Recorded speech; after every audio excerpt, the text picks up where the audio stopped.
Hello friends, welcome back to my channel. আশা করি তোমরা প্রত্যেকে ভালো আছো, আমিও ভালো আছি। একটু ব্যস্ততার কারণে এইভাবেই ভিডিওটা করছি। তোমরা প্লিজ বন্ধুরা একটু ধৈর্য নিয়ে ভিডিওটা শুনো। তো চলো, ফালতু ভাট বকে ভিডিওটা বড় করব না, একদম মূল বিষয়বস্তুতে ঢুকে যাই। গতকাল ম্যাডামের একটা লাইভ দেখলাম, যেই লাইভটাতে রিম্পাকে যথেষ্টভাবে কটাক্ষ করা হলো, যেটা দেখে সত্যিই ভীষণ খারাপ লাগলো। মানছি রিম্পা অন্যায় করেছে, ডেফিনেটলি অন্যায় করেছে বলেই তো ম্যাডাম এত বকাবকি করলেন, কিন্তু তবুও বলতে হয় যে আজকে রিম্পা ক্রিয়েটার ইউটিউবের, ও ভিডিও করে, ওর ভিডিওতে ভুলভ্রান্তি দেখে ওকে বলা যেতেই পারে, কিন্তু সেই জায়গায় ওর মা বাবাকে টেনে আনার কি কোনো মানে হয়? খুব জরুরি দরকার ছিল ওর বাবাকে টেনে আনার? আমার তো মনে হয় ছিল না। এইবার আসি রিম্পার একটা ফোন করা নিয়ে, ওই হনু সনুকে ফোন করা নিয়ে, একখানা কল রেকর্ডিং ফাঁস করা নিয়ে। তা বলি এইরকম কল রেকর্ডিং না এর আগেও প্রচুর ফাঁস হয়েছে, প্রচুর মানুষের কল রেকর্ডিং এর আগেও ইউটিউবে আমরা শুনতে পেয়েছি। তা সবাইকে ছেড়ে এখন রিম্পাকে ধর, এইরকম একটা মেন্টালিটি যদি থেকে থাকে তাহলে তো এটা একটু একতরফা হয়ে যাচ্ছে, তাই না? সব শালাকে ছেড়ে রিম্পাকে ধর, এইরকম একটা ব্যাপার। আমি যতদূর জানি এই হনু সনু প্রত্যেকটা কন্ট্রোভার্সি ক্রিয়েটারকে নিজে তার ফোন নাম্বার দিয়ে বলেছিল তার সঙ্গে যেন সকলে যোগাযোগ করে। সে তার সমস্ত কথা মানুষের কাছে, অর্থাৎ ভিউয়ার্সদের কাছে পৌঁছে দিতে চায় যে এই ঝিউ সাহা তার সাথে কি ধরনের ব্যবহার করেছে, এত বছর রিলেশনশিপে থাকার পর সে কিভাবে প্রতারিত হয়েছে, এই হনু সনু, সেটাই সে চাইছিল যে কন্ট্রোভার্সি ক্রিয়েটারদের মারফত ভিউয়ার্সদের কাছে তুলে দিতে। প্লাস সে যেভাবে ঠকেছে এই ঝিউ সাহার কাছ থেকে, সেইভাবে যেন ওই বাচ্চার বাবা অ্যাটলিস্ট না ঠকে, বা কোনো ছেলেই যেন না ঠকে, এটাই সে জানাতে চেয়েছিল। যার কারণে সে 14 বার করে তার নাম্বার দিয়েছে এবং যোগাযোগ করতে অনুরোধ করেছে। তো সেই জায়গা থেকে রিম্পা যদি ফোন করেই থাকে, তাতে এমন কি মহাভারত অশুদ্ধ করে ফেললো?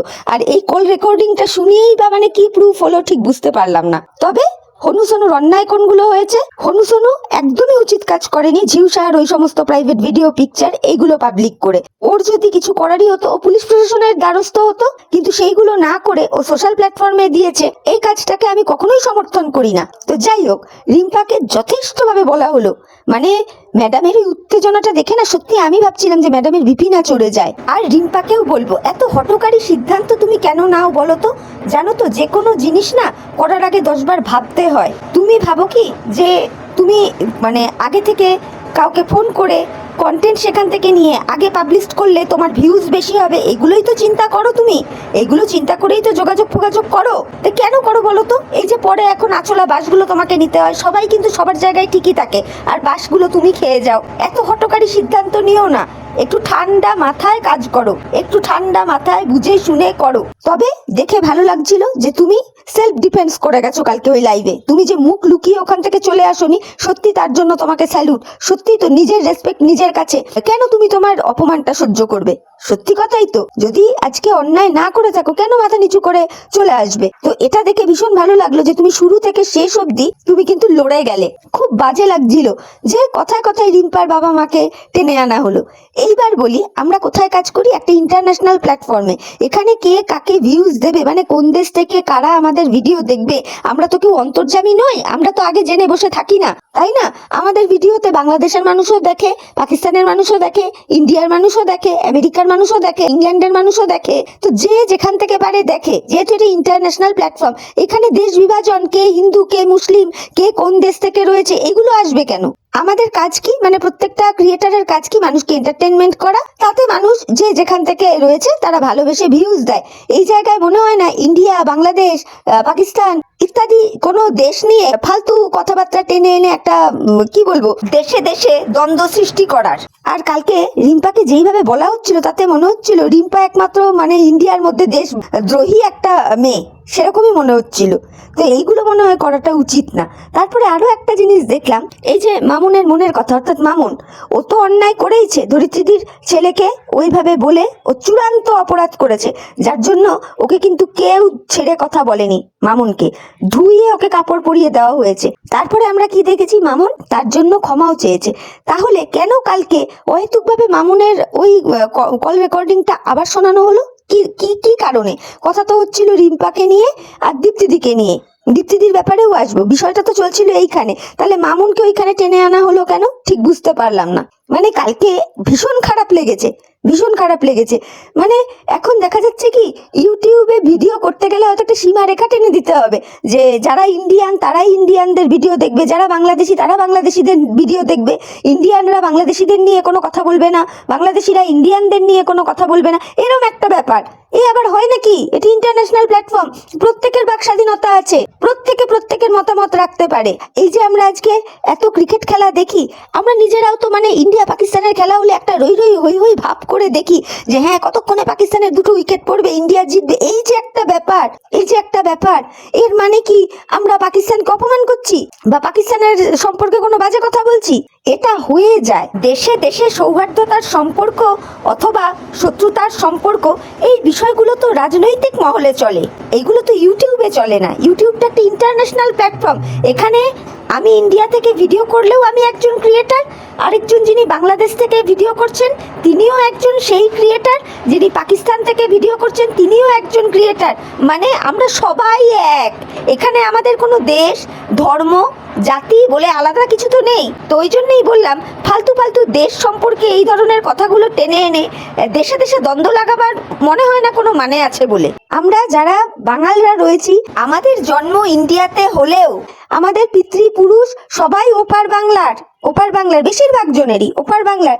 তাহলে বাংলাদেশকে তো আমরা আমাদের জীবন থেকে কেটে ধুয়ে মুছে সাফ করে দিতে পারবো না। আবার তদ্রূপ আমাদের বাবা ঠাকুরদার জন্মস্থান বাংলাদেশ হতে পারে, কিন্তু আমাদের জন্মস্থানটা তো ভারতবর্ষ। তো ভারতবর্ষ তো আমাদের কাছে মাতৃভূমি, তারও অপমান কিন্তু আমরা সহ্য করে নেব না। তাহলে এটা থেকে কি বোঝা যায়? আমাদের কাছে ভারতবর্ষ যতটা প্রিয়, ভালোবাসার একটা জায়গা, সফট কর্নার, বাংলাদেশটাও ঠিক তাই। আশা করি বোঝাতে পারলাম। আর কোনো দেশকে কে ভালোবাসবে কে বাসবে না এটা তার ব্যক্তিগত ব্যাপার। আর কেনই বা খামোকা আমরা বাংলাদেশের মানুষদের সাথে খারাপ ব্যবহার করতে যাব? এগুলো অযৌক্তিক কথা না? সেই জায়গা থেকে রিম্পাকে যদি ভালোবেসে এখন বাংলাদেশের ভিউয়ার্সরা ভিউজ দেয়, তাহলে সেখানে রিম্পার কি করার আছে? এই বিষয়টাই ঠিক বুঝতে পারলাম না। যাকে তো আমি লাস্টে এটাই বলবো যে ইউটিউবের প্ল্যাটফর্মে এসব দেশ বিভাজন, এই সমস্ত হিন্দু মুসলিম এইসব না টানাটাই ভালো, না টানাটাই ভালো। আরও একটা কথা রিম্পাকে বলতে চাই, রিম্পা এই যে তোমার সম্পর্কে একটা কথা উঠে এসছে যে তুমি নাকি বগদাদাকেও ফোন করতে বা বগদাদার সাথে তোমার যোগাযোগ রয়েছে, তুমি সেই সময় ম্যাডামের কাছে কেন ভ্যালিড প্রুফ চাইলে না যে ম্যাডাম আপনার কাছে যদি কোনো প্রুফ থাকে সেটা আপনি দেখান, যে আমার সাথে যে বগদাদার রিলেশন রয়েছে বা ফোনে কথা হয়, মানে যোগাযোগ রয়েছে, এই অর্থে রিলেশন শব্দটা ইউজ করলাম, সেটার কোনো প্রুফ আপনি দিন। কই তুমি তো সেটা বললে না, তুমি ওটা পুরো চুপ করে থাকলে। সেই জায়গায় বলবো দীপ্তিদি কিন্তু বলেছে ম্যাডামকে যে ম্যাডাম রিম্পার সাথে যে বগদাদার কথাবার্তা হয় বা যোগাযোগ আছে আপনি একটা প্রমাণ দিন, দেখুন আমি রিম্পার এগেনস্টে ভিডিও নামাবো। যার উত্তরে কিন্তু ম্যাডাম বললেন যে এখানে আপনারা সবাই শুনে নিলেন, আমি যদি প্রমাণ দিতে পারি যে রিম্পার সাথে বগদাদার যোগাযোগ রয়েছে তাহলে দীপ্তিদি কিন্তু রিম্পার এগেনস্টে ভিডিও নামাবে। কালকের লাইভে উনি এই কথাটা বলেছেন। তাহলে তুমি কি করে চুপ করে থাকলে রিম্পা? তোমার তো এই কথাটা বলা উচিত ছিল, তাই না? এবার লাস্ট আরেকটা কথা বলবো, এই যে মামুনের মনের কথা, তারপর ধরিত্রীদি, এদেরকে নিয়ে যে ঝামেলাটা হলো, মানে এই যে ধরিত্রীদির ছেলেকে নিয়ে এত উল্টো পাল্টা কথা মামুন বললো, সেই জায়গায় তো সেই কল রেকর্ডিংটা আমি শুনেছি, সেই কল রেকর্ডিংটা খুব ভালো করে শুনেছি। সেই জায়গায় না দীপ্তিদির প্রত্যেকটা কথা শুনে এটাই মনে হচ্ছিল যে দীপ্তিদি চাইছিলেন যে মামুনের সাথে ধরিত্রীদি হোক বা সোমা হোক এদের রিলেশনটা যেন ঠিক হয়ে যায়, এইগুলো নোংরা জিনিস যেন আর কালচার না হয়, বা এইগুলো নিয়ে আর যেন অতিরিক্ত মাত্রায় সোশ্যালে না আসে, অতিরিক্ত যেন কালচার না হয়। কিন্তু হঠাৎ করেই যখন মামুন ওরকম গালাগাল করে বলতে শুরু করে দিল ধরিত্রীদির ছেলেকে, তখন কিন্তু দীপ্তিদি বারংবার বলে গেছে মামুনকে চিৎকার পেরে যে তুমি এইভাবে কথা বলবে না মামুন, কথা বলবে না, তুমি এত বাজেভাবে কথা বলবে না, আজকের পর থেকে তুমি আর আমাকে কোনো রকম ফোন করবে না।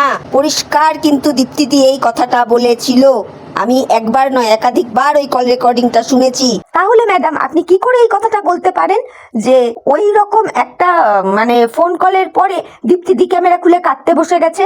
এটা একটু না শুনতে কেমন যেন লাগলো, কেমন যেন লাগলো। পরবর্তীতে ম্যাডাম আপনি হয়তো জানেন, তবু আমি বলছি, সোমা কিন্তু তার ভিডিও করে বলেছিল যে দীপ্তি আন্টি বলেছে যে মামুনকে ওই সমস্ত বাজা লিকেজ বালি এইসব না বলতে আমরাও আর বলবো না, যেই কথাটা গতকালকে লাইভে সোমা নিজের মুখেই বলল। খুব সুন্দর একটা সলিউশন কিন্তু হয়ে গিয়েছিল ম্যাডাম। খারাপ ভাবে নেবেন না, যেটা দেখছি যেটা বুঝছি তার উপরেই কথাগুলো বলছি। যদিও আমি জানি না, যেটা সোমা গতকাল বলল যে গতকাল পর্যন্তও নাকি মামুন তার ভিডিওতে সোমাকে ধরিত্রীকে ঠুকে কথা বলেছে, জানি না।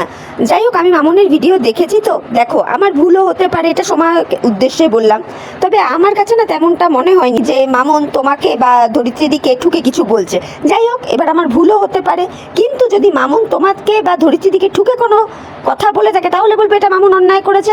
একটা জিনিস যেই জায়গায় মিটে গেছে তারপরেও যদি ও তোমাদেরকে খুঁচিয়ে থাকে তাহলে ডেফিনেটলি এটা মামুনের অন্যায়। যাই হোক, মোদ্দা বিষয়ে ফিরে আসি। দেখুন, ইউটিউবে অনেক দিন ধরেই তো প্রচুর নোংরামো হয়ে এসছে। প্রত্যেকের ফ্যামিলি তুলে অ্যাটাক করেছে, প্রত্যেকে জঘন্য থেকে জঘন্য গালিগালাজ করে ভিডিও করেছে। আমরা প্রত্যেকেই করেছি, কিন্তু আমরা তো এখন অনেকটাই রেকটিফাই হচ্ছি, তাই না? প্রত্যেকটা ক্রিয়েটার আমরা সবাই তো রেকটিফাই হচ্ছি, তো আমাদেরকেও একটু সুযোগ দিন রেকটিফাই হওয়ার। তবে একটা কথা 100 বারই বলবো, আগেও বলেছি আবারও বলছি, এখানে যারা আমরা ভিডিও বানাই অর্থাৎ ক্রিয়েটার, আমাদেরকে কিছু বলার থাকলে আমাদেরকে সরাসরি বলা হোক। আমাদের ফ্যামিলি তুলে, আমাদের মা বাবা তুলে নোংরা কথা বলার এখানে কোনো মানেই হয় না, যেটা কালকে রিম্পার সাথে হলো।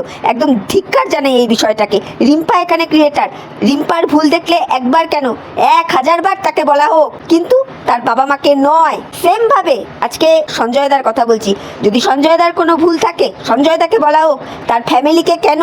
তাহলে আর আমরা কি শুধরালাম? আপনি তো ম্যাডাম এখানে আমাদেরকে শুধরাতেই এসছেন, তাই না? তো আমরাও তো নিজেদেরকে রেকটিফাই করছি, তো একটু আমাদেরকেও সময় সুযোগ দিন।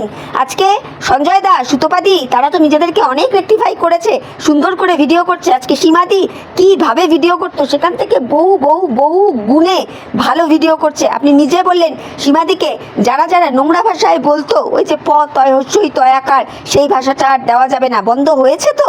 আপনিই বলুন না, বন্ধ হয়েছে তো? তাহলে আপনাকেও তো একটু ধৈর্য রাখতে হবে। ইউটিউবে প্রত্যেকটা ক্রিয়েটারই নিজেদেরকে সংশোধন করবার চেষ্টা করছে, নিজেদেরকে অনেকটা সংশোধন করেও ফেলেছে। দয়া করে কোর্ট কেস এইসবের ভয় টয় দেখাবেন না, একটু ধৈর্য ধরুন। দেখুন না, আমরা প্রত্যেকেই শুধরে যেতে পারি কি পারি না, দেখুনই না। তবে আবারও বলবো, আপনি যেইভাবে রিম্পার বাবাকে টানছিলেন আপনার লাইভে বসে, আপনার কথাবার্তা দিয়ে, এটা আপনার কাছে আশা করিনি ম্যাডাম। এটা মানে অন্যভাবে নেবেন না, খারাপ লেগেছে তাই বলছি। আপনার প্রতি একটা আলাদা রেসপেক্টের জায়গা রয়েছে, তো সেই জায়গায় আপনার ওই রকম ঔদ্ধত্য রূপ, ওইভাবে বাবা তুলে কথাবার্তা বলা খুব কানে লাগছিল, সেই জন্যে বললাম। যাই হোক, আরও একটা কথা বলি ম্যাডাম, দেখুন আমরা ভিডিওতে যেটা দেখবো সেটা নিয়ে কিন্তু কথা বলবোই, বা ভিউয়ার্সরাও ভিডিওতে যেটা দেখবে তারপরে তারা কমেন্ট করবেই, তাই না? এটা তো আপনি আটকাতে পারবেন না ম্যাডাম। প্রত্যেকের তো একটা বাক স্বাধীনতা বলেও জিনিস রয়েছে, তাই না? তর্কের খাতিরে ধরে নিলাম যে ঠিক আছে, 5-6 মাস আগের ভিডিও থেকে যারা ভিডিও ক্লিপস তুলে এনে দিচ্ছিল বা দেখাচ্ছিল তারা সেইগুলো দেওয়া বন্ধ করে দিবে, কিন্তু বর্তমানে ওই বাচ্চার বাবার ভিডিওতে যেইগুলো দেখা যাবে সেইগুলো নিয়ে তো কথা বলা যেতেই পারে, তাই না? আশা করি সেটা কোনো অন্যায় হবে না। আরও একটা প্রশ্ন ম্যাডাম আপনার কাছে, আপনি কালকে সবাইকে বলার সুযোগ দিলেন, আপনি দীপ্তিদিকে বলার সুযোগ দিলেন, আপনি রিম্পাকে বলার সুযোগ দিলেন, আপনি সঞ্জয় দাকে বলার সুযোগ দিলেন, সেই জায়গায় আপনি মামুনের মনের কথার মামুনকে একটাবারও আপনার স্ট্রিম লাইভে তুললেন না কেন? ওরও তো কিছু বলার ছিল, ওকে বলতে দেওয়া হলো না কেন ম্যাডাম? বলতে পারেন কেন আপনি ওকে তুললেন না? আপনি একতরফা বলে গেলেন মামুনকে নাকি রিম্পা নামিয়েছে ভিডিও করতে, তো মামুন কি বলতো সেটাও তো আমাদের একটা জানার বিষয় ছিল, তাই না? যে সত্যি রিম্পা মামুনকে ভিডিও করার জন্য নামিয়েছে কিনা, কেন ওকে সুযোগটা আপনি দিলেন না? যাই হোক, আমার মনে হলো আপনার লাইভটা দেখে এই কটা কথা বলা যায়, সেই জন্য বললাম। তো চলো বন্ধুরা, তোমরা আমার ভিডিওটা শুনে দেখো যে আমি ঠিক বললাম না ভুল বললাম। যদি তোমাদের মনে হয় যে হ্যাঁ আমার কথায় যুক্তি আছে, তোমরা তাহলে তোমাদের মূল্যবান মতামত আমার কমেন্ট বক্সে জানিও। আর ভিডিও শুনে ভালো লাগলে অবশ্যই লাইক, কমেন্ট, শেয়ার আর সাবস্ক্রাইব করে আমার চ্যানেলের পাশে থেকো। তাহলে চলো এখনকার মতো বিদায় নিচ্ছি, পরে নতুন একটা ভিডিওর সাথে দেখা হয়ে যাবে। ততক্ষণ প্রত্যেকে ভালো থেকো, সুস্থ থেকো, সাবধানে থেকো। Tata, bye, love you all.